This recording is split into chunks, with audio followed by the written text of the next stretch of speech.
ya, di mana Papas itu kan salah satu tugasnya adalah melakukan sosialisasi PKK ini. Berdoa apa nanti ketika pemilu nanti seluruh segmentasi pemilih itu bisa terjangkau semua, dan outputnya apa? Kalau Papas ya, partisipasi pemilih akan meningkatkan. Selamat pagi, nanti perkenalan dulu, mungkin kalau nanti bisa dapat dulu yang apa nanti Bapak Handoko dari SKB Bapak Timur Kota Madiun. Oke, Bapak Handoko dari SKB Bapak Timur Kota Madiun. Yang berikutnya Ibu siapa? Ibu Raisa, saya dari SKB BPC dan Pemerintah. Oke, Ibu Raisa di pameran Raisa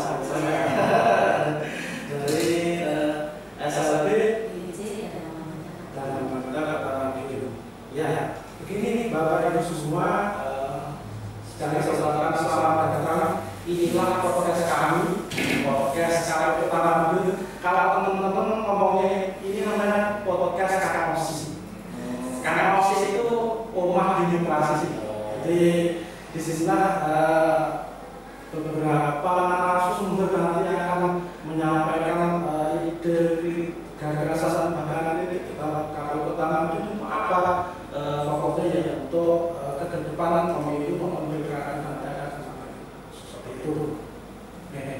Berikutnya di sini beda dengan yang sebelumnya, ini kita menyasar segmentasi disabilitas.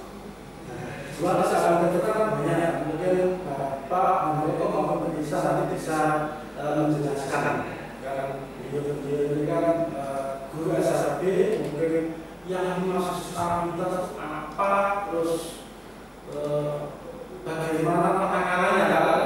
Bapak Ibu ini kan sudah hari menangani sesuatu itu. Bukan Pak Handoko dulu, gimana Pak Handoko? Itu apa saja Disabilitas itu sesama bangsa saya ya, seperti kita ya, warga Indonesia memiliki ini juga, tentu saja seperti itu, dan hanya saja memang butuh istilahnya kebutuhannya itu ada khusus, katakan khusus. Kalau kita mungkin bisa mandiri ya, makanya melakukan apapun bisa mandiri. Tapi kalau untuk yang disabilitas itu memang ada kekhususan sendiri. Itu pun juga tergantung disabilitasnya masuk mana. Umpamanya ada penglihatan, berarti dia ada kekhususan intinya untuk penglihatan, karena masalah penglihatan dan jadi ya seperti akses jalan itu juga khusus, mungkin juga dibantu, dan latihan-latihannya seperti penerapan. Beda lagi nanti ada beberapa lagi seperti pendengaran, ada tanda pendengaran, ada tanda intelektual, disabilitas fisik, ada macam juga. Itu penanganannya juga berbeda-beda. Tapi yang jelas semua warga negara Indonesia memiliki ini, dan jika mereka usianya di atas 17 tahun tetap berhak menjadi ya memiliki hak memilih. Cuma memang dari penanganannya, terutamanya nanti di tingkatan menentukan supaya itu juga harus semacam ada prioritas.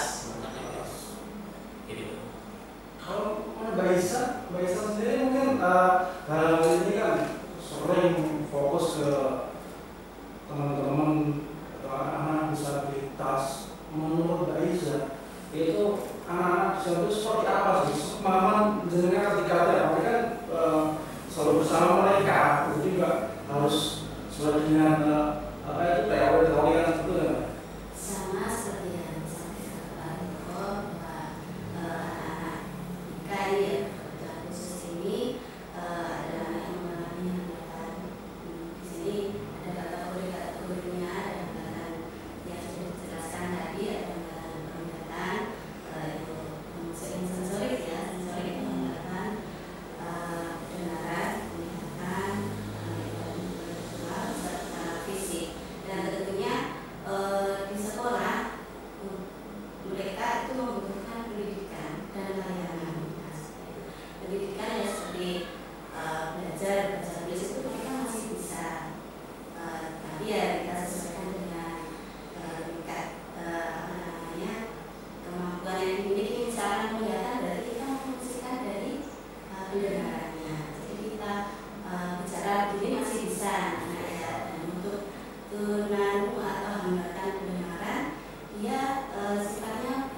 dikasih materi apapun ya nggak sampai. Jadi kita hanya melatih dari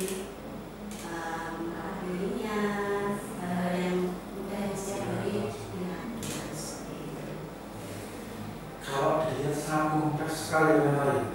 Saya kira kan selama ini ya agak paling ya kemarin ternyata simpel itu, ternyata ada beberapa klasifikasinya dan seperti itu. Ini kan hubungannya dengan pemilu maupun pilkada. Kalau ke depan nanti itu kan kalau regulasi pemilu bahkan rencana pemilu itu di tahun 2029 dengan kompleksnya permasalahan di teman-teman disabilitas itu kan kita juga perlu menganalisis terus nanti bagaimana caranya kita melakukan sosialisasi kepada teman-teman disabilitas.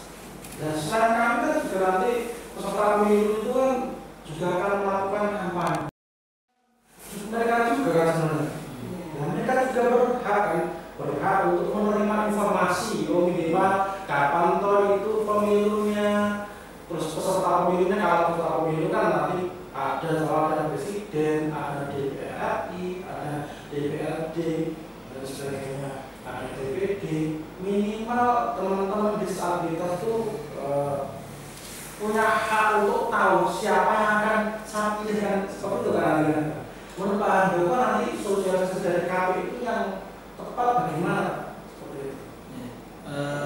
Menurut saya untuk sosialisasinya lewat forum. Di Kota Madiun ini yang saya tahu ada namanya FKK-ADK, itu Forum Komunikasi Keluarga dengan Anak Disabilitas Kekhususan. Nah, itu mungkin lewat forum itu, setahu saya forum itu ada di dinas sosial, dan nanti bisa kerjasama dengan dinas sosial. Nanti sosialisasinya di situ itu tidak hanya anak-anak, tapi juga warga Kota Madiun yang disabilitas. Jadi banyak yang sudah dewasa gitu. Nah, sasarannya di situ. Mungkin nanti sosialisasinya mungkin lewat mengundang atau bagaimana ini itu, atau kegiatan seperti outdoor di lapangan semacam itu, dan diundang di forum itu.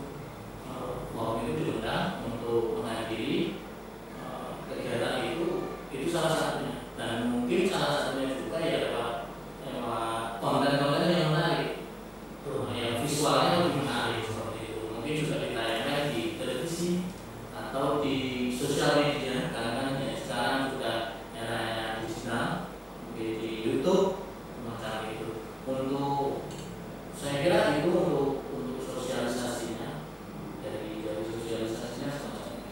Kalau Mbak Isa, menurut kacamata Mbak Isa sendiri, itu kan mungkin kan ada norma dan sebagainya, ada spesifikasi enggak? Kalau dari Pak Ado tadi kan mungkin ada komunitas, kita bisa manfaat komunitas.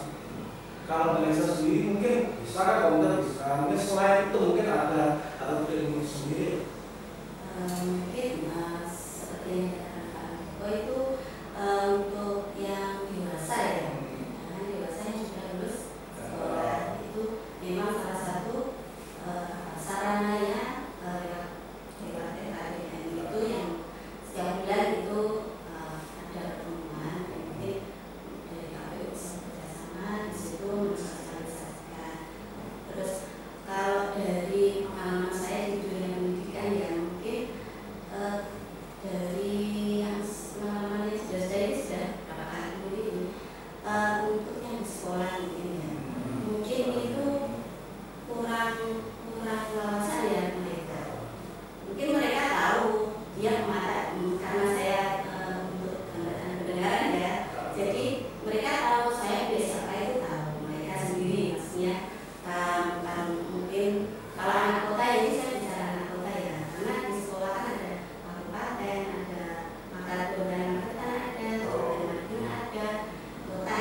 mengaku bisa ya. Kamu pilih siapa? Ini berdasarkan pengalaman ya. Ini gitu ya sudah. Ini nggak mau kurang ramah seperti itu. Dia bisa melihat secara visual. Maksudnya gitu. Jadi kan beberapa pemilu maupun pilkada yang kemarin itu kan mereka kalau peserta pemilu baik itu partai politik maupun paslon ataupun yang perseorangan atau DPD kan seperti itu kan sudah mulai mereka itu ke dunia digital juga, fokus di IT juga.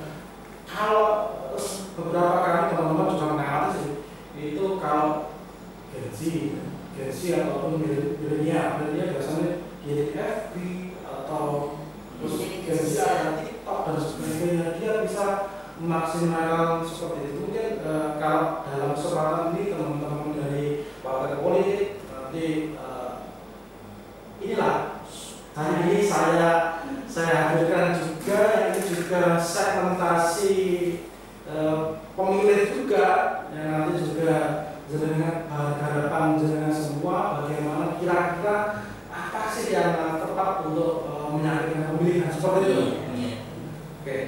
Menurut Pak Handoko sendiri terkait ini KPU nanti kan selain lewat podcast itu kan ada beberapa media sosial juga.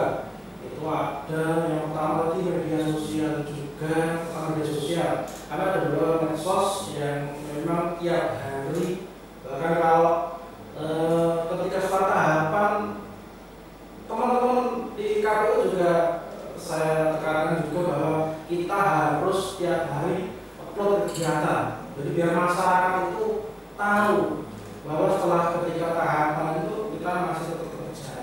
Salah satu kegiatan adalah sosialisasi yang hari ini menggunakan PKU semua. Berikutnya untuk Pak Handoko sendiri terkait IT, mungkin apa yang perlu KPU persiapkan sih supaya nanti fokus di IT itu Pak, biar nanti teman-teman dari segmentasi administrasi itu bisa menentukan aksi itu gimana? Ya, kan di media sosial itu, dan sekarang kan memang eranya video singkat, TikTok atau Reel, Instagram atau YouTube Short semacam itu, ya lewatnya konten-konten semacam itu malah lebih menarik, dan saya yakin untuk apalagi anak disabilitas yang mampu ya dalam kategori mampu, kayak umum, netra, dasa itu mampu, ada yang intelektual tapi juga ada yang bukan intelektual tapi mampu.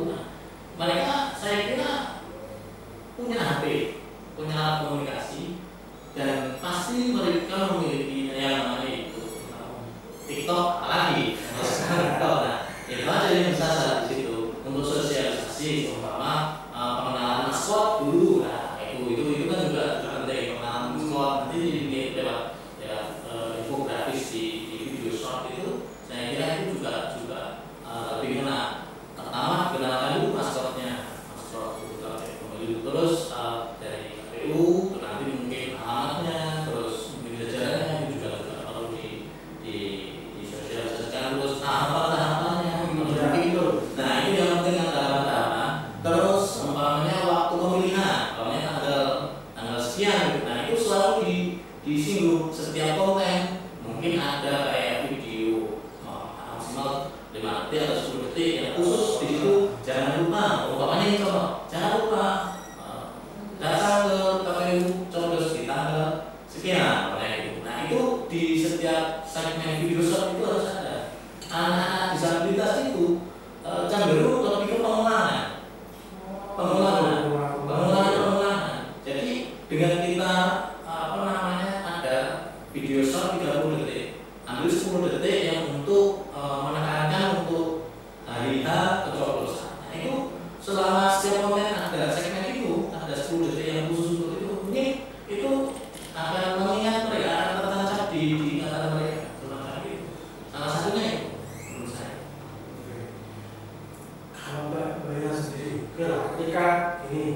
teman-teman kan ketika kita sudah terus lewat medsos sudah semua, dia sudah punya pilihan. Nah, ketika ke TPS itu kan perlunya yang ngatur atau mendamping dari keluarga yang ditunjuk oleh si pemilih itu kan seperti itu. Itu menurut jenengan sepakat seperti itu karena memang regulasi kan harus seperti itu. Itu menurut jenengan itu pengawas seperti apa? Orang dia itu kan menangis dia nggak bisa nyoblos sama anaknya nggak bisa. Itu jenengan bagaimana? Jadi dalam bicara ini mungkin yang inklusif ya. TPS inklusif, jadi bukan untuk anak-anak bukan khusus. Mungkin yang berdasarkan aksesnya, akses jalan untuk TPS. Bagaimana memilih TPS itu yang aman, nyaman untuk anak-anak disabilitas orang ya, bukan sudah dewasa disabilitas. Jadi akses jalan menuju itu juga harus aman, kanan kiri itu jangan yang kayak selokan mungkin seperti itu akses, jadi mudah mungkin sudah dipahami seperti itu. Dan tempat untuk TPS itu juga harus terang, jangan kalau mungkin di rumah ada lampu mungkin ada yang masih seperti itu karena apa untuk tunanetra sendiri itu kebetulannya ada sendiri juga ada yang low vision, jadi mereka masih bisa melihat dengan jarak dekat ini, jadi dia mungkin bisa diarahkan atau dituntut untuk jalan sendiri pun masih bisa karena dia low vision, jadi masih bisa dengan jarak dekat.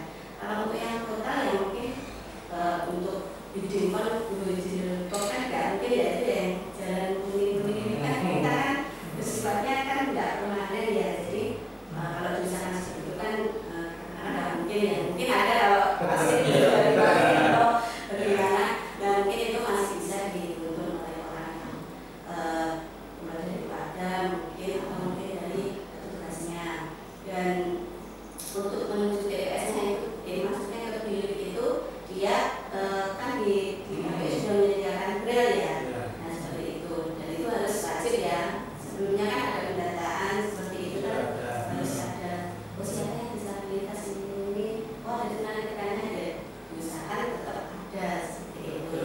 Braille itu mereka bisa karena orang dewasa yang sudah lulus itu orangnya mandiri mas, maksudnya sudah bisa tidak secara sekolah yang masih orientasi mobilitasnya masih terbatas. Kalau untuk orang dewasa sudah mampu ya seperti itu. Jadi ada kesediaan itu dari itu sama cahaya yang terang itu untuk mendukung yang low vision itu. Dan untuk yang tunarungu mampu sendiri jalan sendiri ke akses seperti itu karena dia hanya digunakan motor, kendara itu normal dan membutuhkan hanya membutuhkan visual ya, mungkin pada saat itu ya hanya kesini ya. Untuk yang sekolah mungkin dari KPU bisa sosialisasi sekolah.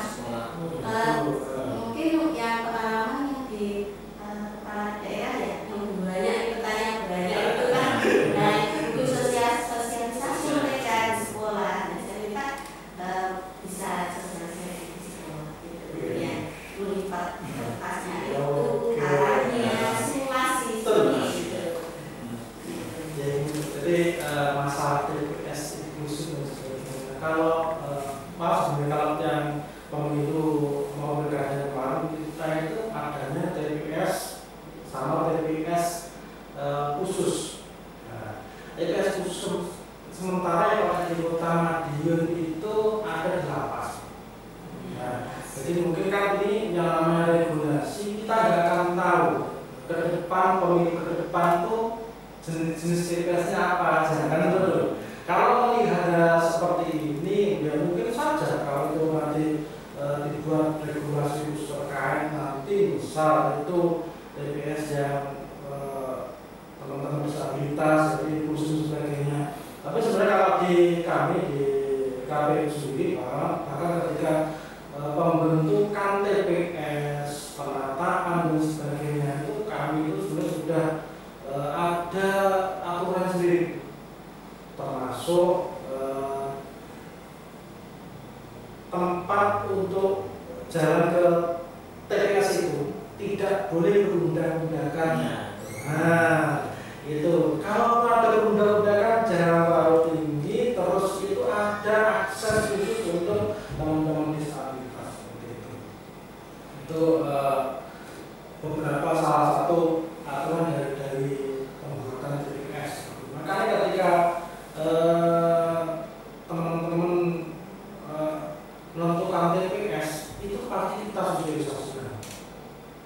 Jadi KPU Kota Madiun nanti lewat teman-teman TPS di kelurahan nanti akan mendata teman-teman TPS itu, dan itu teman-teman dari PPS itu di masing-masing kelurahan, kami di kelurahan itu dia itu pasti akan nanti bekerja sama dengan stakeholder, baik itu Pak Lurah dan seluruh stakeholder di kelurahan.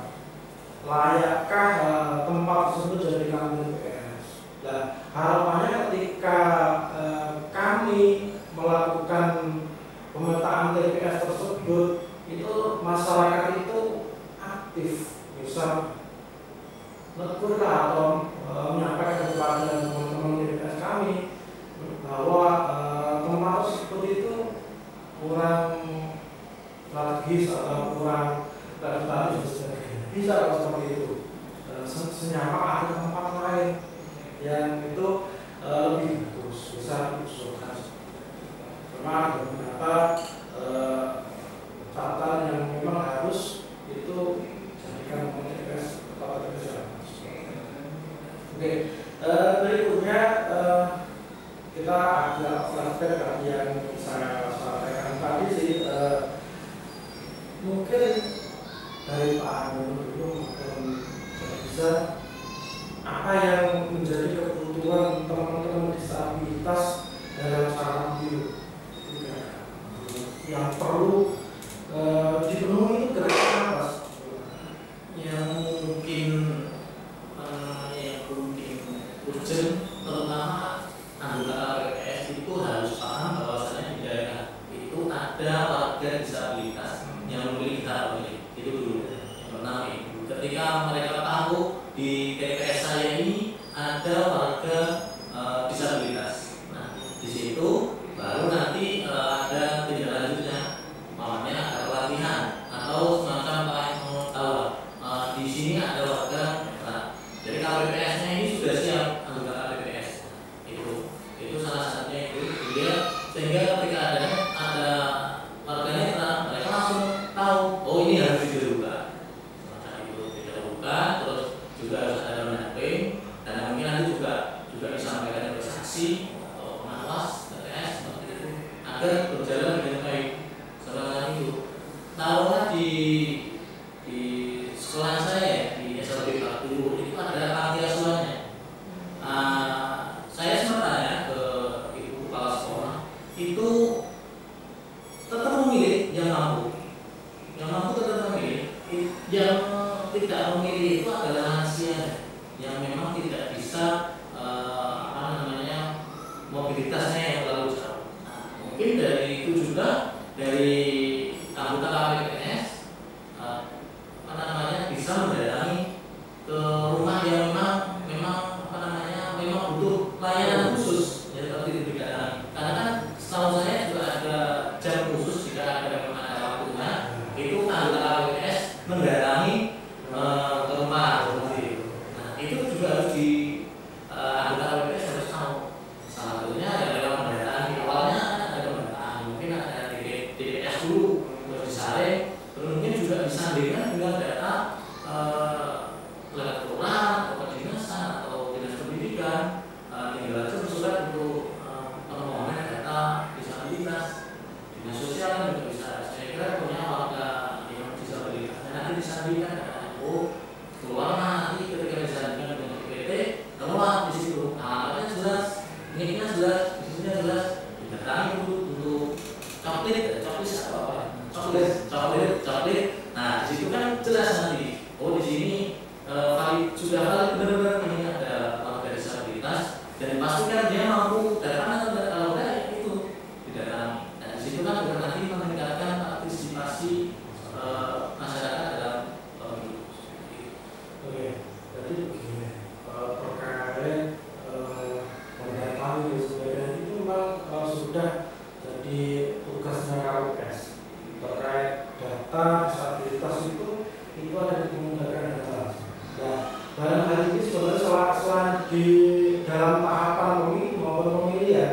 KPU seluruh desa. Jadi salah satu tugasnya itu adalah pemutahiran data pemilih berkelanjutan yang dalam hal ini diampu oleh divisi Mendatin. Walaupun divisi Mendatin yang ngaku ya tetap sifat kolektif kolegial itu tetap bisa tetap tidak hanya berdata saja. Jadi seluruh warga KPU Kota Madiun, seluruh dari pimpinan maupun staf semua akan menjelaskan. Bahkan kita tiap triwulan ya, triwulan sekali itu kita ada pleno terkait pemutahiran data pemilih berkelanjutan. Harapannya apa?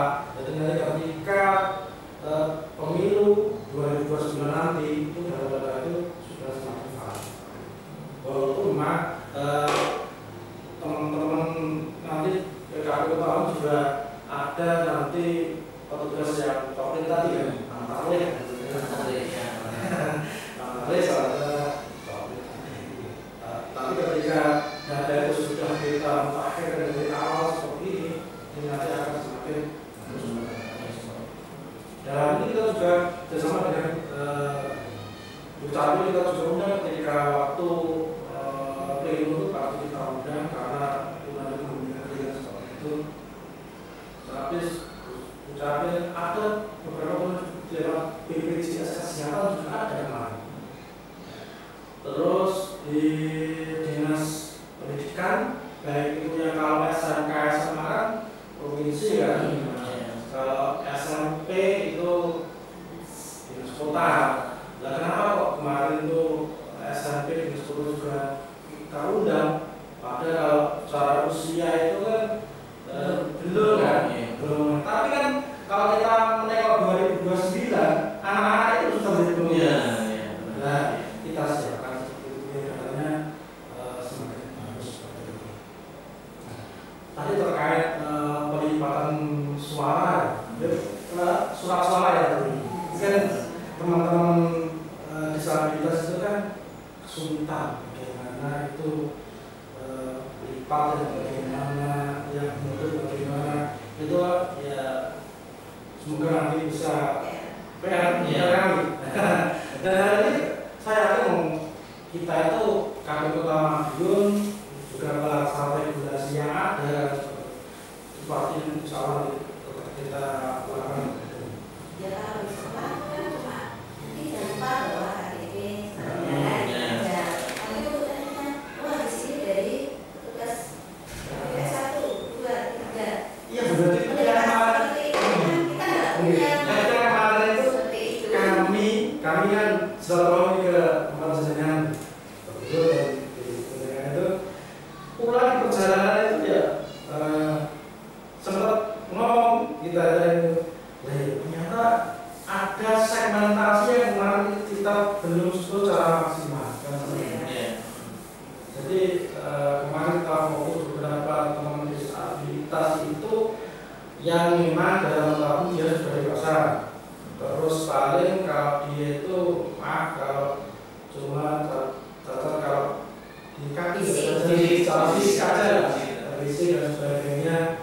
Tapi ketika saya kemarin berkunjung ke SRB itu ada memang mau itu seperti apa sih? Nah itu kan PA kami. Teman-teman dari staff juga Pak itu PA jenengan. Itu dia nggak mau pulang, dia pengen di sekolah ternyata sebentar orangnya dari di luar. Ini menurut Pak Anggota dan ini gimana sebetulnya nanti KPU itu menghadapi hal-hal sekedar bersosialisasikan tahapan pemilu. Kalau trik-triknya mungkin dia tetap harus ada banding dari itu. Ada daerah yang mampu, terutama untuk anak-anak yang berkebutuhan khususnya dalam kategori berat, ya autis.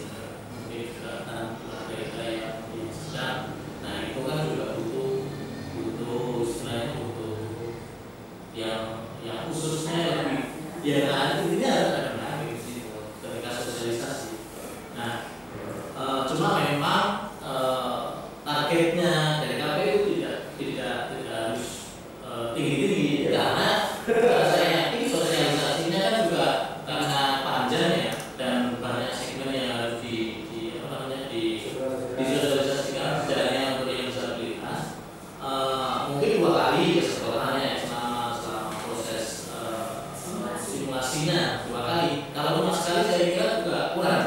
Dan nanti dengan adanya pendamping melibatkan guru, terutama guru kelasnya si anak itu nanti bisa di kelas itu bisa diajarkan seperti itu. Jadi ketika sosialisasi gurunya juga hadir, mungkin juga gurunya juga diwajibkan sebagai peserta seperti itu. Ya, karena itu nanti juga memancing mereka istilahnya ya kayak bermain-main gitu aja. Di simulasinya kayak metode mengajarkan sebuah permainan.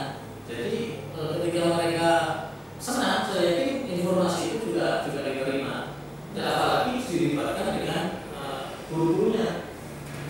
Jadi nanti dan guru-gurunya pun akhirnya juga memiliki kemampuan tambah wawasannya terkait pemilu, sehingga nanti bisa diterapkan ketika belajar di kelas. Nah, pengulangannya di situ yang lebih intinya ya pengulangan di kelas.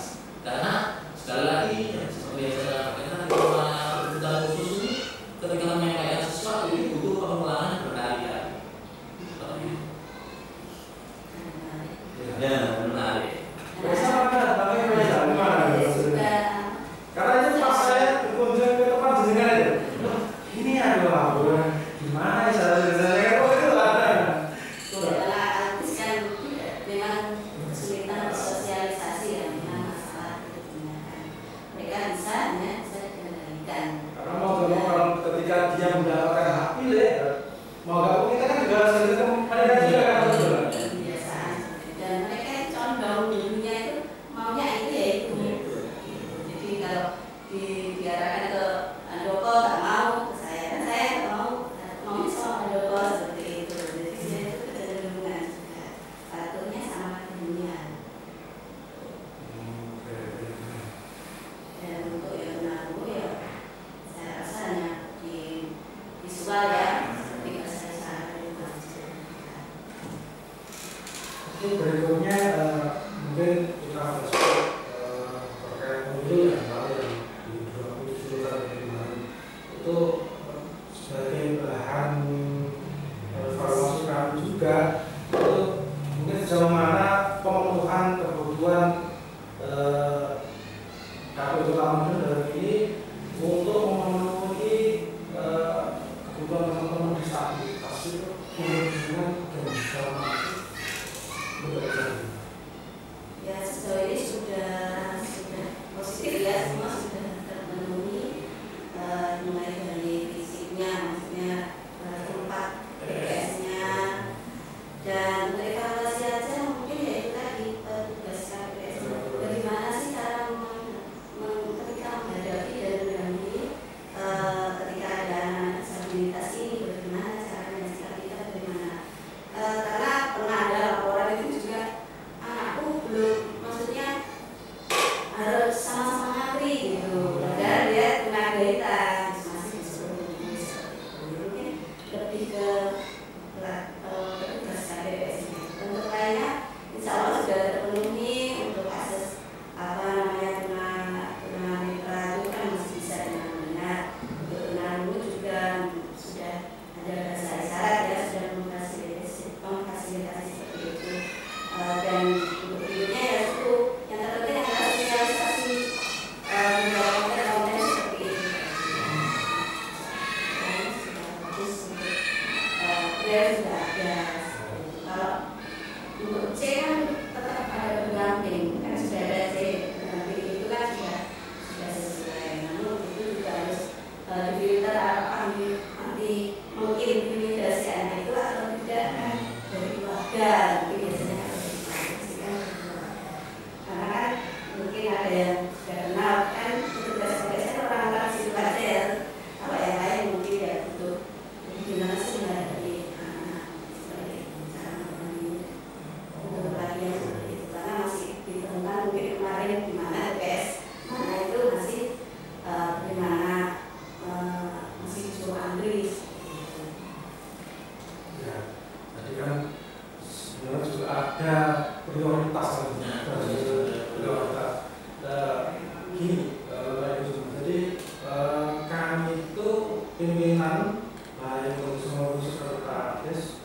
itu rutin ada rapat tingkat provinsi, provinsi sama KPU. Nah biasanya kami itu akan disuruh membawa permasalahan yang nanti itu akan jadi bahan rapat dan menuangkan dalam bentuk peraturan KPU tersebut. Jadi seluruh KPU provinsi biasanya kan ada beberapa usulan untuk pemilu kedepannya. Karena kalau kami KPU kalau kota atau di kota Malang juga itu kan kita cuma sebagai pelaksana regulasi. Sementara yang membuat aturan bagi KPU itu kan ada di KPU. Mungkin ada beberapa hal yang mungkin Pak Andoko ini yang bisa saya bawa nanti ketika rapat dengan pimpinan di provinsi Maluku.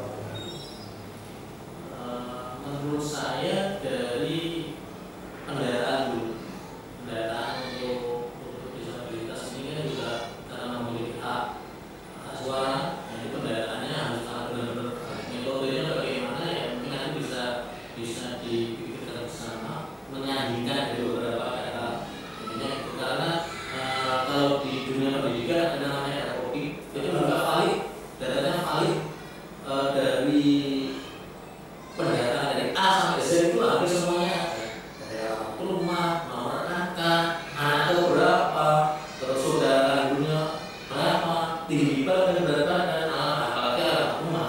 Karena ini kalau itu juga berdasarkan dari ini. Kalau nggak ada paten ya nggak bisa, jadi tidak bisa dianggap sebagai siswa. Bisa dibilang seperti jadi dari verifikasi dari data di awal itu juga harus mungkin dipikirkan dulu bagaimana agar merangkul warga disabilitas.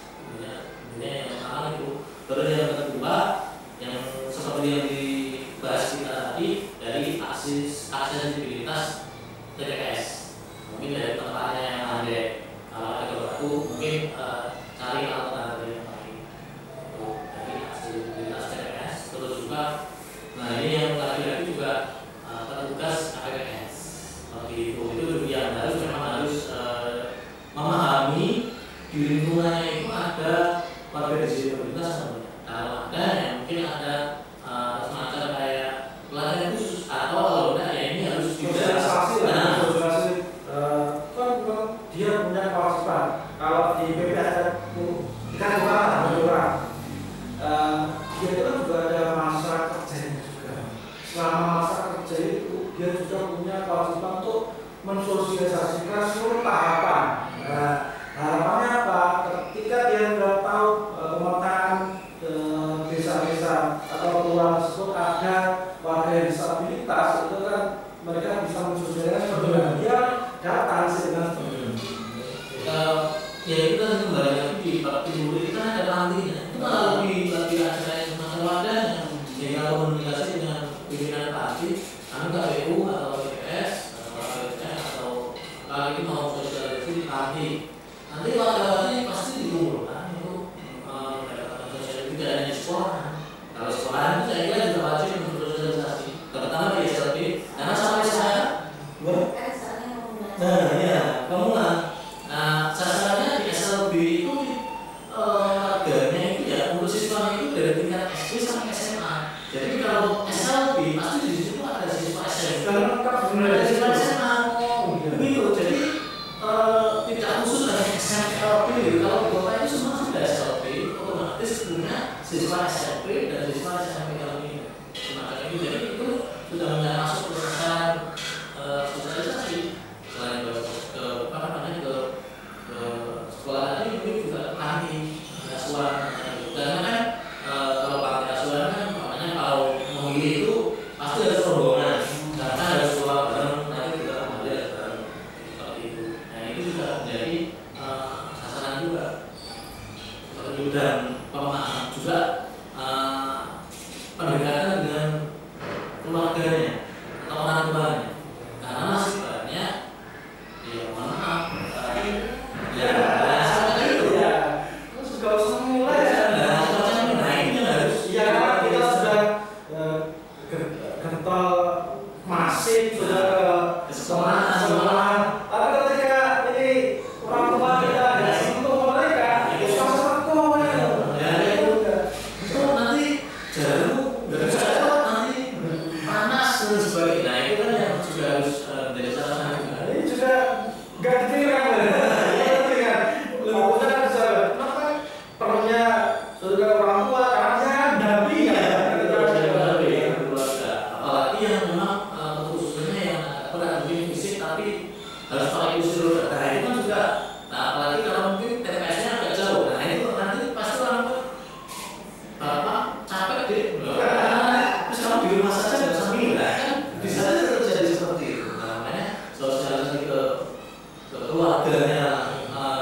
bisa disentuh oleh PPS atau KPPS-nya yang mungkin yang lebih berusaha lagi.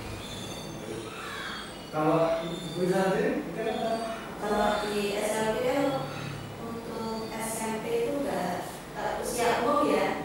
Itu kalau di SMP usia 17 itu juga ada. Jadi masih duduk di SMP.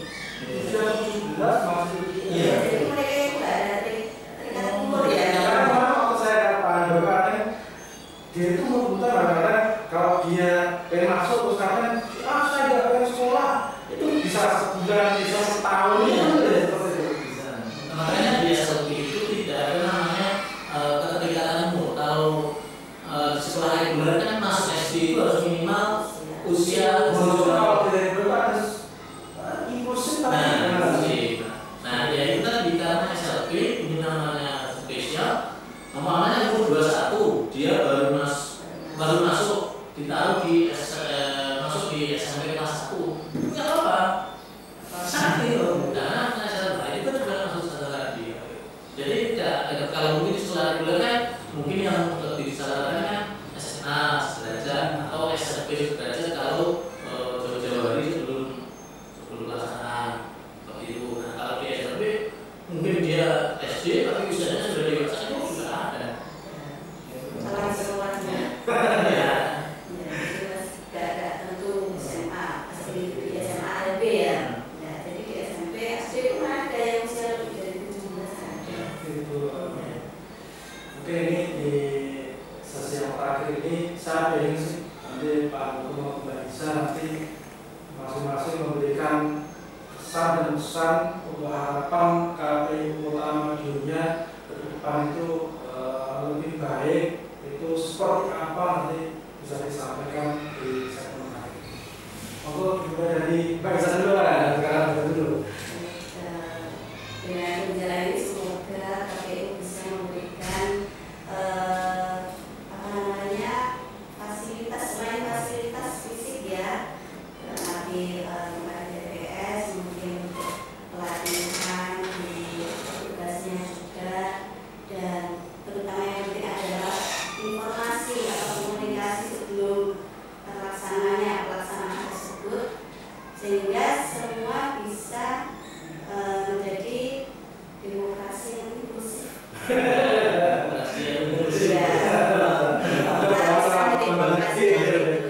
Demokrasi inklusif. Karena mereka juga memang warga negara Indonesia yang memiliki hak juga untuk pesta demokrasi, pesta politik, dipilih dan memilih seperti itu. Oke, sekarang dari Pak Handoko, Pak Handoko ya, bagian ya harapannya untuk KPU Kota Madiun terutama dalam merangkul segmen disabilitas, sosialisasinya lebih difokuskan lagi dengan merangkul mungkin dari sekolah luar biasa, terus juga mungkin juga dinas sosial karena ada forum FKKA DK semacam itu, dan tadi sudah disampaikan semua sebenarnya, tapi ya harapannya yaitu dengan kegiatan ini saya berharap juga ada semacam upaya agar nantinya disabilitas ini juga terlayani dengan baik semacam itu. Tadi juga sudah dibahas panjang lebar mulai dari TPS-nya dan sebagainya, dari KPPS-nya semacam itu. Jadi saya kira itu mungkin yang saya sampaikan. Sudah dijelaskan semuanya tadi. Sudah dijelaskan semuanya. Jadi terima kasih kehadiran Pak Handoko. Terima kasih kehadiran di podcast kami di Rumah Demokrasi. Bertemu di lain kesempatan. Nanti bisa membawa hasil yang kita obrolkan di sini, kita bisa aplikasikan seperti yang nanti harapannya nanti di pemilu berikutnya yang direncanakan sampai 2029 nanti bisa lebih bagus partisipasi masyarakat lebih meningkat, akan meningkat lagi. Kalau kemarin di pilkada kemarin di pilgrupnya kita tembus 78, kalau di pilwakilnya 77, harapannya nanti ke depan lebih meningkat seperti itu. Oke, sekian dari kami KPU Kota Manggar. Sekali lagi saya terima kasih. Mungkin dalam penyampaian tadi saya kurang maksimal dan juga mohon maaf dengan sebelumnya. Assalamualaikum warahmatullahi wabarakatuh. Selamat siang. Selamat siang. Assalamualaikum warahmatullahi wabarakatuh. Selamat pagi. Salam semua. Hari ini KPU Kota Manggar kedatangan dua narasumber yang cukup menarik, di mana Pak Pas itu kan salah satu tugasnya adalah melakukan sosialisasi PKK ini. Beberapa nanti ketika pemilu nanti seluruh segmentasi pemilih itu bisa terjawab semua dan outputnya apa? Kalau Pak Pas ya partisipasi pemilih akan menegakkan sesuatu. Selamat pagi, nanti pertanyaan dulu. Mungkin kalau nanti bisa sapa dulu yang apa nanti Bapak Joko dari SLB Bapak Gubernur Kota Manggar. Oke, Bapak Joko dari SLB Bapak Gubernur Kota Manggar. Yang berikutnya Ibu siapa? Ibu Raisa dari SLB BPJS dan pemerintah. Ibu Aisyah dipanggil Aisyah dari SLB BPJS dan dan ya, begini Bapak Ibu semua, secara kesempatan selamat datang. Inilah podcast kami, podcast KPU Kota Manggar. Kalau teman-teman ngomongnya ini namanya podcast kakak osis. Kakak osis itu rumah demokrasi. Jadi di sinilah beberapa narasumber nanti akan menyampaikan ide gagasan bahkan ini KPU Kota Manggar itu apa fokusnya ya untuk kedepanan pemilu pemilihan dan seperti itu. Berikutnya di sini beda dengan yang sebelumnya, ini kita menyasar segmentasi disabilitas.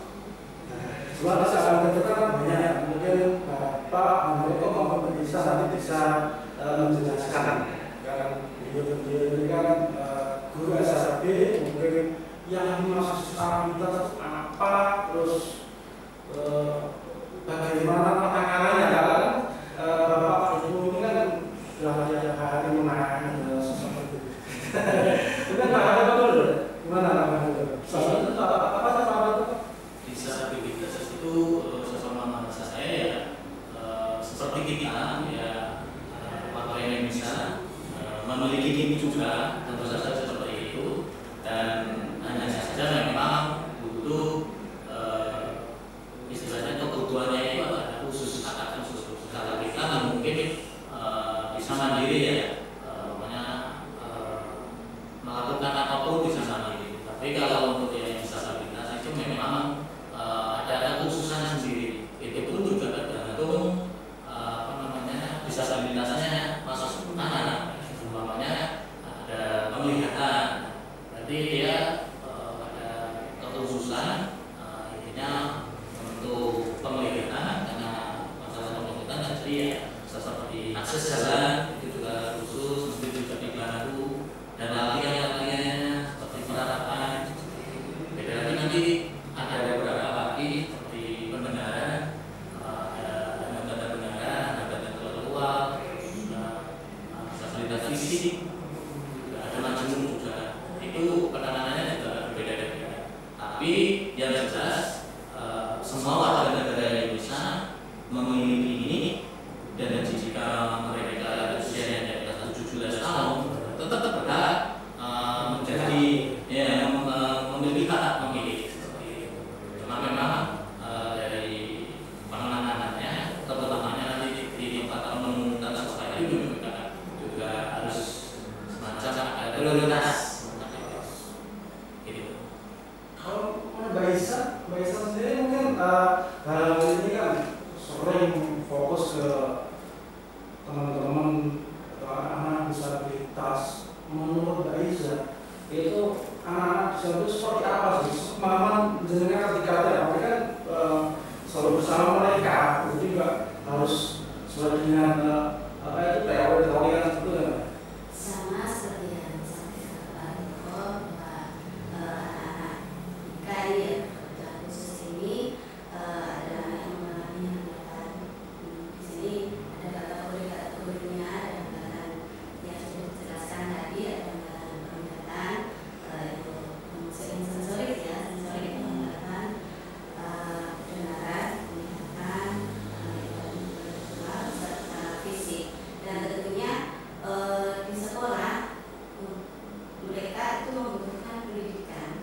tunarungu bener simpel itu ternyata ada beberapa klasifikasinya dan seperti itu. Ini kan hubungannya dengan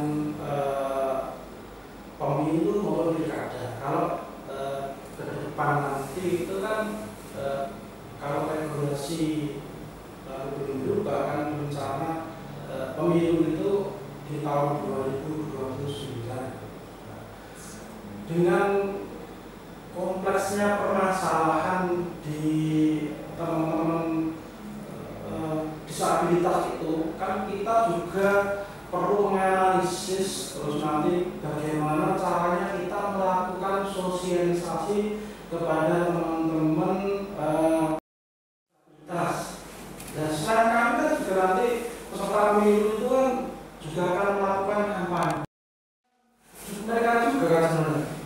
Dan mereka juga berhak untuk menerima informasi, minimal kapan toh itu pemilunya, terus peserta pemilunya. Kalau peserta pemilu kan nanti ada presiden, ada DPRI, ada DPRD dan sebagainya, ada DPD. Minimal teman-teman disabilitas itu punya hak untuk tahu siapa yang akan saya pilihkan, seperti itu kan. Menurut Pak Handoko nanti sosialisasi dari KPU itu yang tepat bagaimana? Seperti itu. Menurut saya untuk sosialisasinya lewat forum. Di Kota Madiun ini yang saya tahu ada namanya FKK-ADK, itu Forum Komunikasi Keluarga dengan Anak Disabilitas Kekhususan. Nah, itu mungkin lewat forum itu. Setahu saya forum itu ada di dinas sosial, jadi nanti bisa kerjasama dengan dinas sosial. Nanti sosialisasinya di situ itu tidak hanya anak-anak, tapi juga warga Kota Madiun yang disabilitas. Jadi banyak yang sudah dewasa gitu. Nah, sasarannya di situ. Mungkin nanti sosialisasinya mungkin lewat mengundang atau bagaimana ini itu, atau kegiatan seperti outdoor di lapangan semacam itu, dan diundang di forum itu. Forum itu diundang untuk menghadiri kegiatan itu salah satunya. Dan mungkin salah satunya juga ya lewat konten-konten yang menarik, yang visualnya lebih menarik seperti itu. Mungkin juga ditayangkan di televisi atau di sosial media, karena kan ya sekarang sudah era digital, di YouTube semacam itu. Untuk saya kira itu untuk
paslon ataupun yang perseorangan atau DPD kan seperti itu kan sudah mulai mereka itu ke dunia digital juga, ke IT juga. Kalau beberapa kali teman-teman juga mengalami sih, itu kalau Gen Z ataupun milenial biasanya di FB atau terus Gen Z ada TikTok dan sebagainya, dia bisa maksimalkan seperti itu. Mungkin kalau dalam kesempatan ini teman-teman dari partai politik nanti inilah hari ini saya hadirkan juga, ini juga segmentasi pemilih juga yang nanti juga dengan harapan jenengan semua bagaimana kira-kira apa sih yang tepat untuk menyampaikan pemilihan seperti itu. Oke. Menurut Pak Handoko sendiri terkait ini KPU nanti kan selain lewat podcast itu kan ada beberapa media sosial juga. Itu ada yang pertama tadi media sosial juga, media sosial.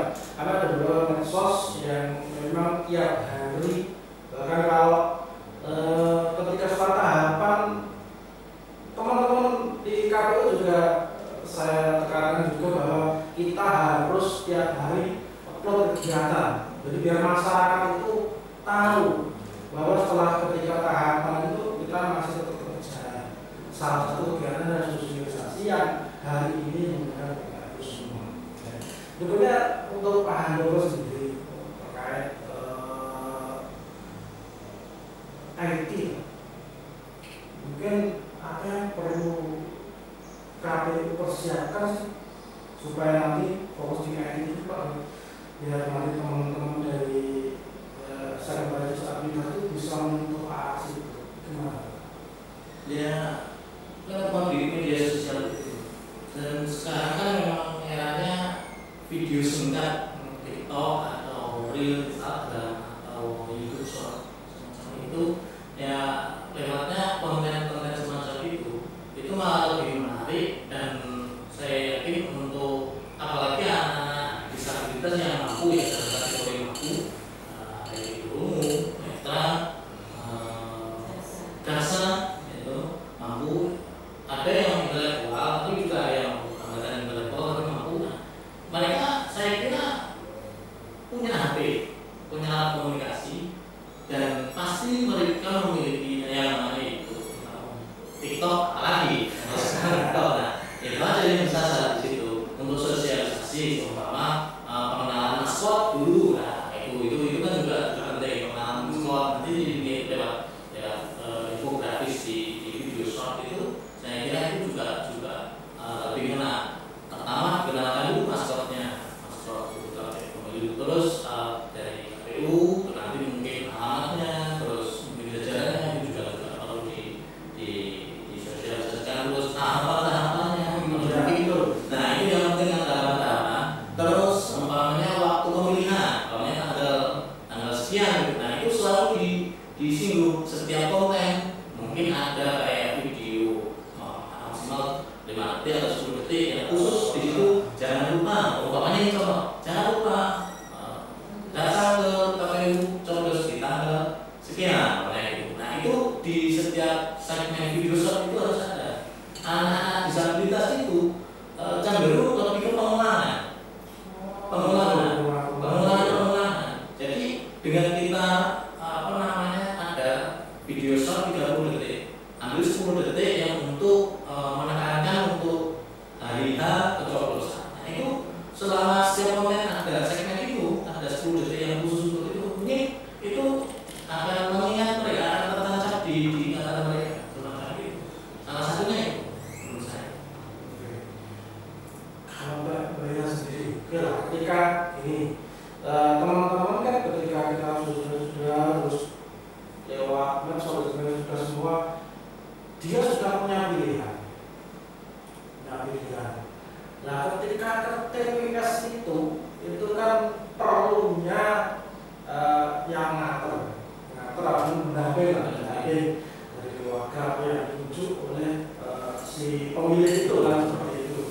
itu menurut jenengan sepakat seperti itu karena memang regulasi kan harus seperti itu. Itu menurut jenengan itu pengawas seperti apa? Orang dia itu kan orang IPA, dia nggak bisa nyoblos sama anak nggak bisa. Itu jenengan bagaimana?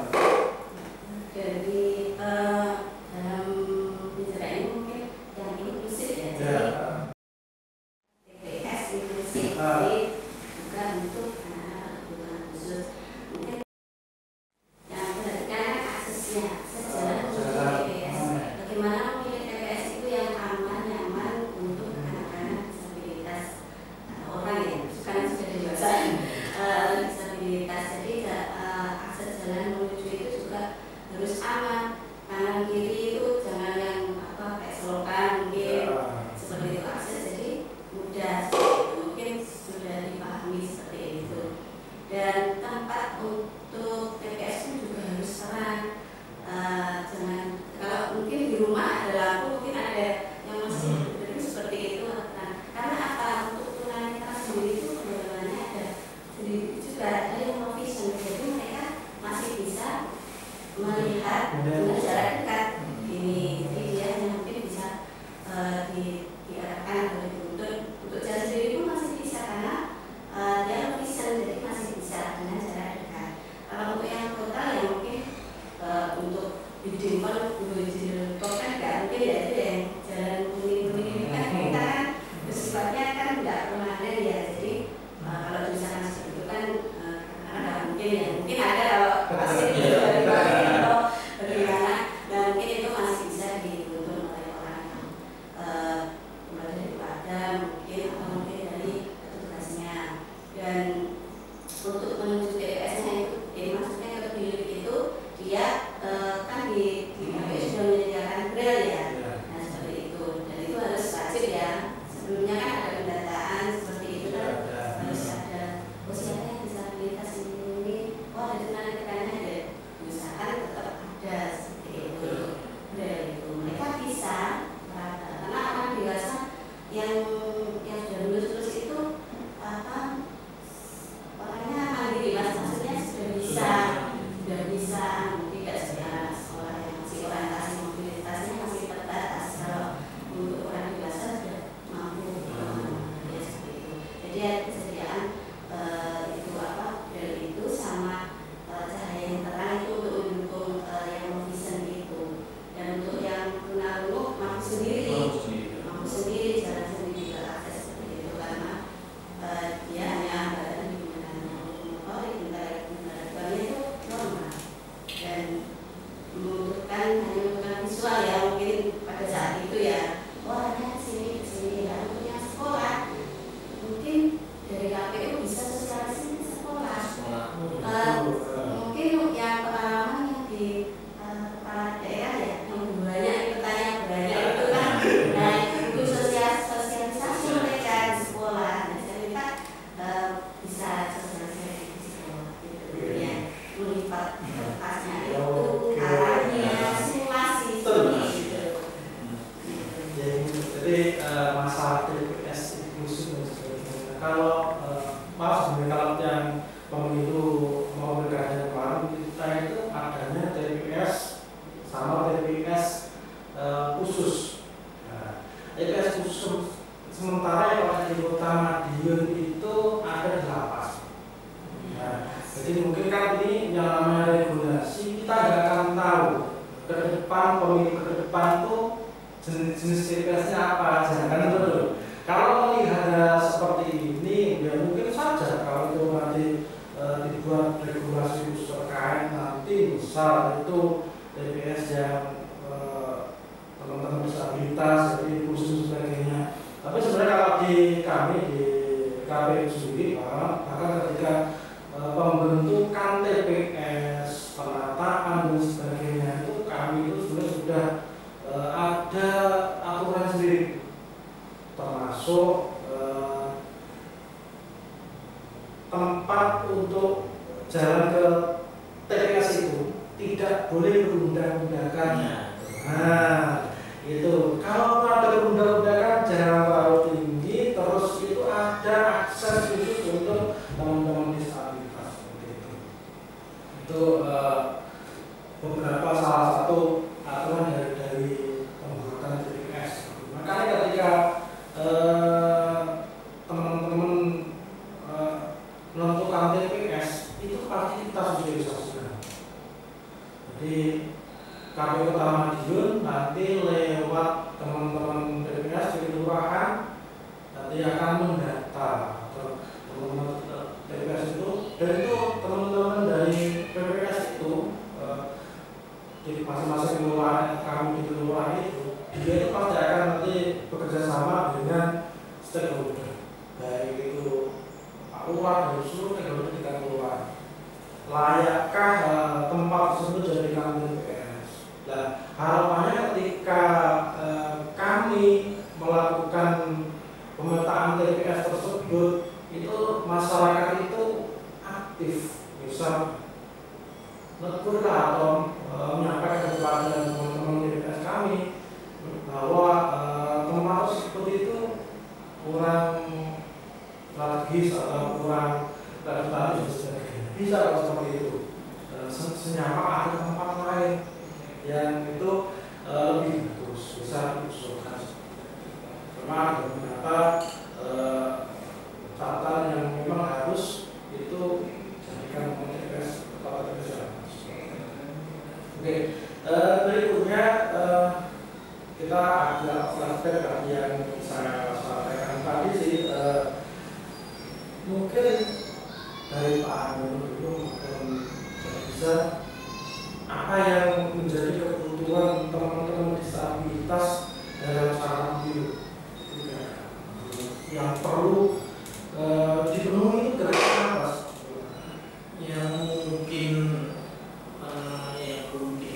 urgent, terutama anggota PPS itu harus paham bahwasanya di daerah itu ada warga disabilitas yang memiliki hak pilih. Itu dulu yang pertama.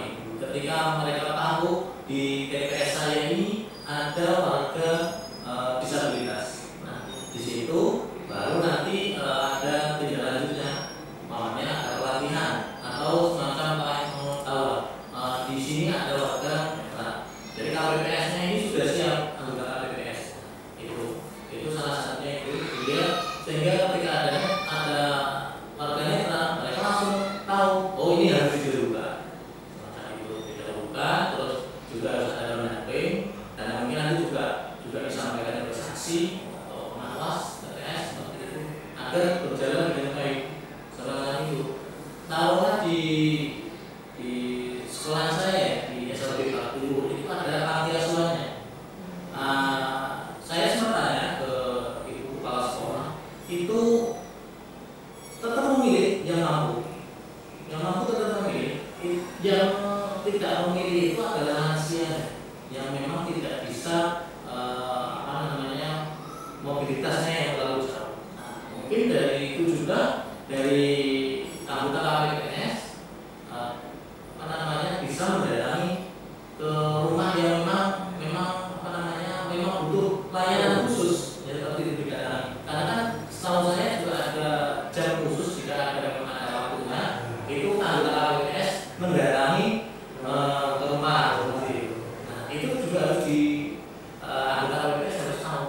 Salah satunya adalah mendatangi. Awalnya ada pendataan, mungkin ada DPS dulu, terus disaring, terus mungkin juga disandingkan dengan data lewat kelurahan atau kedinasan atau dinas pendidikan, tinggal aja bersurat untuk permohonan data disabilitas. Dinas sosial kan juga bisa. Saya kira punya warga yang disabilitas, nanti disandingkan dengan keluar nanti ketika disandingkan dengan IPT, keluar di situ alamatnya jelas, nicknya jelas, isinya jelas, didatangi dulu untuk coklit apa? Nah di situ kan jelas nanti. Oh di sini sudah valid benar-benar ini ada warga disabilitas, dan pastikan dia mampu datang atau kalau enggak itu didatangi. Nah di situ kan juga nanti meningkatkan partisipasi masyarakat dalam pemilu. Oke, jadi begini, terkait pendataan dan sebagainya itu memang sudah jadi tugasnya KPPS. Terkait data disabilitas itu ada di Kementerian Data. Nah, dalam hal ini sebenarnya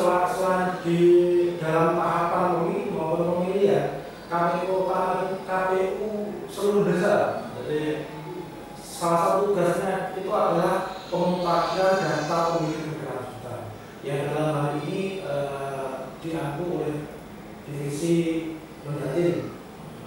Walaupun divisi Mendatin yang ngaku ya tetap sifat kualitatif kolegial itu tetap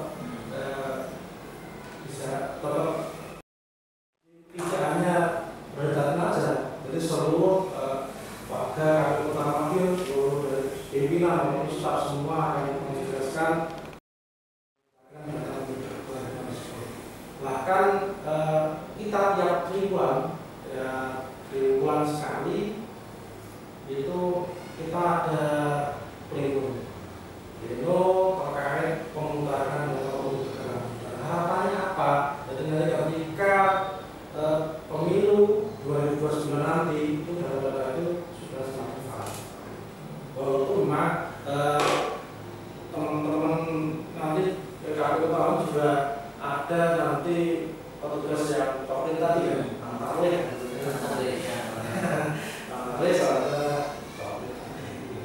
tapi ketika data itu sudah kita mutakhir dari awal seperti ini nanti akan semakin dalam ini kita juga bersama dengan Dukcapil kita juga undang ketika waktu pleno itu pasti kita undang karena nanti memberikan seperti itu. Tapi Dukcapil ada beberapa lewat BPJS Kesehatan juga ada kemarin. Terus di Dinas Pendidikan baik itu yang kalau SMK SMA kan provinsi kan, kalau SMP itu dinas kota.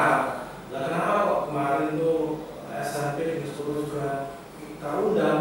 Padahal kalau secara usia itu kan belum kan, belum. Tapi kan kalau kita menengok 2029 anak-anak itu sudah jadi pemimpin. Nah kita siapkan katanya semakin bagus seperti itu. Tadi terkait pelipatan suara, surat suara ya tadi.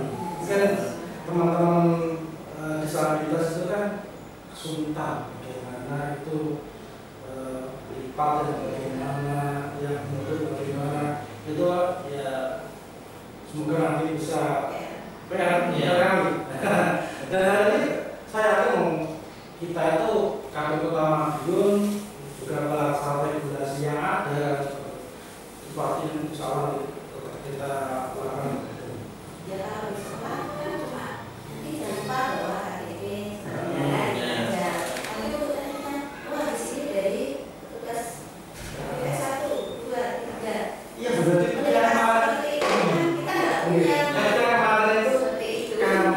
kami kan selalu ke tempat jenengan itu pulang di perjalanan itu ya sempat ngomong kita ternyata ada segmentasi yang kemarin kita belum secara maksimal kan?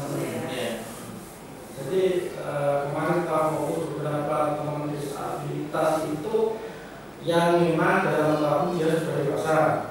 Terus paling kalau dia itu kalau cuma cacat kalau di kaki di fisik aja fisik dan sebagainya. Tapi ketika saya kemarin berkunjung ke SLB itu ada yang memang mau itu seperti apa sih? Nah itu kan PA kami. Teman-teman dari staff juga Pak itu PA jenengan. Dia nggak mau pulang, dia pengen di sekolah ternyata sementara orangnya dari di luar. Ini menurut Pak Handoko dan organisasinya ini gimana sebetulnya nanti KPU itu menghadapi hal-hal seperti bersosialisasikan tahapan pemilu. Kalau trik-triknya mungkin dia tetap harus ada banding dari itu. Terutama untuk anak-anak yang berkebutuhan khusus dalam kategori berat, yang autis, mungkin juga mereka yang sedang. Nah itu kan juga butuh istilahnya butuh yang khususnya lebih. Ya intinya harus ada banding di situ ketika sosialisasi. Nah targetnya dari KPU tidak harus tinggi-tinggi karena saya yakin sosialisasinya kan juga karena panjang ya dan banyak segmen yang harus disosialisasikan jalannya untuk yang disabilitas. Mungkin 2 kali ke sekolahnya selama proses simulasinya 2 kali. Kalau cuma sekali saya kira juga kurang. Dan nanti dengan adanya pendamping melibatkan guru, terutama guru kelasnya si anak, itu nanti bisa di kelas itu bisa diajarkan seperti itu. Jadi ketika sosialisasi, gurunya juga hadir, mungkin juga gurunya itu juga diwajibkan sebagai peserta, seperti itu. Ya, karena itu nanti juga memancing mereka istilahnya ya kayak bermain-main gitu aja. Di simulasinya kayak metode mengajarkan sebuah permainan. Jadi ketika mereka senang, saya yakin informasi itu juga diterima. Dan apalagi dilibatkan dengan guru-gurunya. Jadi nanti dan guru-gurunya pun akhirnya juga memiliki kemampuan tambah wawasannya terkait pemilu, sehingga nanti bisa diterapkan ketika pembelajaran di kelas. Nah, pengulangannya di situ. Yang lebih intinya ya pengulangan di kelas. Karena sekali lagi seperti yang saya katakan tadi, khusus ini ketika menyampaikan sesuatu ini butuh pengulangan berkali-kali. Ya, menarik. Karena itu pas saya berkunjung ke tempat jenengan itu, ini adalah gimana ya saya itu ada. Memang kesulitan sosialisasi ya, memang masalah kebijakan. Mereka bisa dikendalikan. Karena mau ketika dia mendapatkan hak pilih, mau gak mau kita kan juga harus mereka juga kan kebiasaan. Dan mereka condong dulunya itu maunya itu ya itu. Jadi kalau diarahkan ke Andoko tak mau, ke saya tak mau sama Andoko seperti itu. Jadi dia itu kecenderungan juga. Satunya sama dunia. Dan untuk yang menanggung ya, saya rasa hanya di visual ya, seperti yang saya sarankan. Mungkin berikutnya mungkin kita harus terkait pemilu yang kemarin di 27 dari kemarin itu sebagai bahan evaluasi kami juga itu mungkin sejauh mana pemenuhan kebutuhan KPU Kota Madiun ini untuk memenuhi kebutuhan teman-teman disabilitas itu dengan Ya sejauh ini sudah positif ya, semua sudah terpenuhi, mulai dari fisiknya, maksudnya tempat PPS-nya, dan untuk evaluasi aja mungkin ya itu tadi tugas KPS. Bagaimana sih cara ketika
gini, jadi kami itu pimpinan baik maupun sekretaris itu rutin ada rapat tingkat provinsi, kabupaten sama kabupaten. Nah biasanya kami itu akan disuruh membawa permasalahan yang nanti itu akan jadi bahan rapat dan menuangkan dalam bentuk peraturan tertentu. Jadi seluruh kabupaten provinsi biasanya kan ada beberapa usulan untuk pemilu ke depannya. Karena kalau kami, kalau kota atau di kota Malang juga itu kan kita cuma sebagai pelaksana regulasi. Sementara yang membuat aturan bagi KPU itu kan ada di KPU. Mungkin ada beberapa hal yang mungkin Pak Andoko ini yang bisa saya bawa nanti ketika rapat dengan pimpinan di provinsi maupun kabupaten. Menurut saya dari pendataan untuk disabilitas ini kan juga karena memiliki hak suara, jadi pendataannya harus benar-benar metodenya bagaimana ya mungkin nanti bisa dipikirkan bersama menyajikan dari beberapa data karena kalau di dunia pendidikan ada namanya ROP itu juga valid, datanya valid dari pendataan dari A sampai Z itu hampir semuanya dari alamat rumah, nomor kakak, anak berapa, terus saudara kandungnya berapa, tinggi badan berapa dan apalagi alamat rumah. Karena ini ROP itu juga berdasarkan dari ini. Kalau data itu tidak ada lisan, tidak bisa dianggap sebagai siswa. Jadi dari verifikasi dari data di awal itu juga harus mungkin dipikirkan dulu bagaimana agar merangkul warga disabilitas. Ini yang pertama itu. Terus yang kedua yang seperti yang dibahas kita tadi dari aksesibilitas TPS. Mungkin dari tempatnya yang ada. Kalau ada waktu mungkin cari alternatif yang lain dari aksesibilitas TPS. Terus juga, nah ini yang lagi-lagi juga petugas APPS seperti itu yang memang harus memahami di lingkungannya itu ada warga disabilitas. Kalau ada ya mungkin ada semacam kayak pelatihan khusus atau kalau enggak ya ini harus sosialisasi. Dia punya kewajiban. Kalau di PPS kan orang, dia itu kan juga ada masa kerjanya juga. Selama masa kerja itu dia juga punya kewajiban untuk mensosialisasikan seluruh tahapan. Harapannya apa? Ketika dia sudah tahu pemetaan desa-desa atau kelurahan tersebut ada warga disabilitas, itu kan mereka bisa mensosialisasikan dengan dia datang dengan ya itu kan kembali lagi di bab timur itu kan ada nantinya itu kalau lagi ada semacam wadahnya jadi kalau komunikasi dengan pimpinan parti kami KPU atau PPS atau kalau ini mau sosialisasi di parti nanti wadah-wadahnya pasti dikumpulkan itu sosialisasi tidak hanya sekolah. Kalau sekolah itu saya kira juga wajib untuk sosialisasi terutama di SLB karena sampai saya kemudian sasarannya di SLB itu warganya itu ya untuk siswanya itu dari tingkat SD sampai SMA. Jadi kalau SLB pasti di situ ada siswa SMP, ada siswa SMA. Begitu. Jadi tidak khusus hanya SLB. Kalau di kota itu semua sudah SLB, otomatis punya siswa SMP dan siswa SMP kami. Semacam itu. Jadi itu sudah masuk prosesan sosialisasi selain ke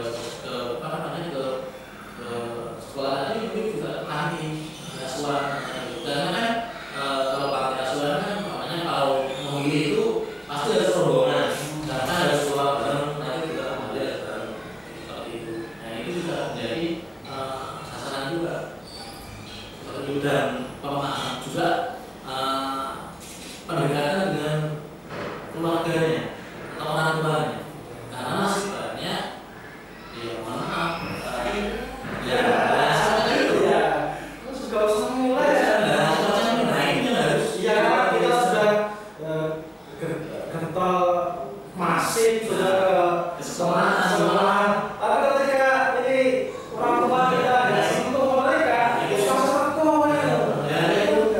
Itu nanti jarum nggak bisa lewat nanti panas dan sebagainya. Nah itu kan yang juga harus dari salah satu. Ini juga nggak dipikirkan. Perlunya saudara orang tua karena saya dampingi ya. Apalagi yang memang khususnya yang berat mungkin fisik tapi harus pakai kursi roda. Nah itu kan juga, nah apalagi kalau mungkin TPS-nya agak jauh. Nah itu nanti pasti orang tua bapak capek deh. Terus kamu di rumah saja nggak usah milih kan bisa saja terjadi seperti itu. Nah makanya sosialisasi ke keluarganya disabilitas itu juga penting. Mungkin bisa disentuh oleh PPS atau KPS-nya yang mungkin yang harus lebih berusaha lagi. Kalau bisa sih, Kalau di SMP kan untuk SMP itu nggak usia umum ya. Itu kalau di SMP usia 17 sih nggak ada. Jadi masih duduk di SMP. usia 17 masih. Iya. Jadi mereka itu nggak ada tingkat umur ya. Karena waktu saya paham kan, dia itu memutar kadang-kadang kalau dia pengen masuk terus kadang saya nggak pengen sekolah itu bisa sebulan bisa setahun ya seperti itu.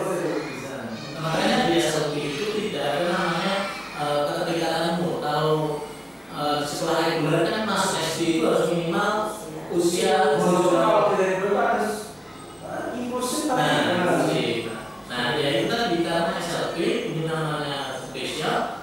Namanya umur 21, dia baru masuk ditaruh masuk di SMP kelas 1. Enggak apa-apa. Sakit loh. Karena itu juga masuk sasaran dia. Jadi kalau mungkin di sekolah reguler kan mungkin yang lebih disarankan kan SMA sederajat atau SMP sederajat kalau jauh-jauh hari sebelum pelaksanaan seperti itu. Nah kalau di SMP mungkin dia SD tapi usianya sudah dewasa itu sudah ada. Salah sekolahnya. Ya. Tidak tentu SMA, asli di SMA ada B ya. Nah, jadi di SMP, SD pun ada yang usia lebih dari 17 ada.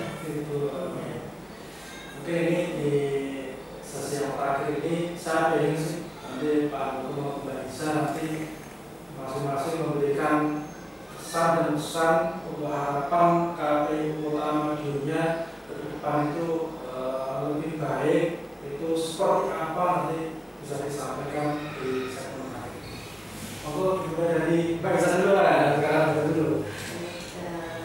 Dengan menjalani ini semoga KPU bisa memberikan fasilitas selain fasilitas fisik ya, nanti tempat DPS mungkin untuk pelatihan di tugasnya juga, dan terutama yang penting adalah informasi atau komunikasi sebelum pelaksanaan tersebut sehingga semua bisa menjadi demokrasi yang inklusif. Demokrasi yang inklusif. Demokrasi yang inklusif. Karena mereka juga memang warga negara Indonesia yang memiliki hak juga untuk pesta demokrasi, pesta politik, dipilih dan memilih seperti itu. Oke, sekarang dari Pak Handoko ya, bagian ya harapannya untuk KPU Kota Madiun terutama dalam merangkul segmen disabilitas, sosialisasinya lebih difokuskan lagi dengan merangkul mungkin dari sekolah luar biasa, terus juga mungkin juga dinas sosial karena ada forum FKKADK semacam itu, dan tadi sudah disampaikan semua sebenarnya, tapi ya harapannya yaitu dengan kegiatan ini saya berharap juga ada semacam upaya agar nantinya disabilitas ini juga terlayani dengan baik. Macam itu juga sudah dibahas panjang lebar, mulai dari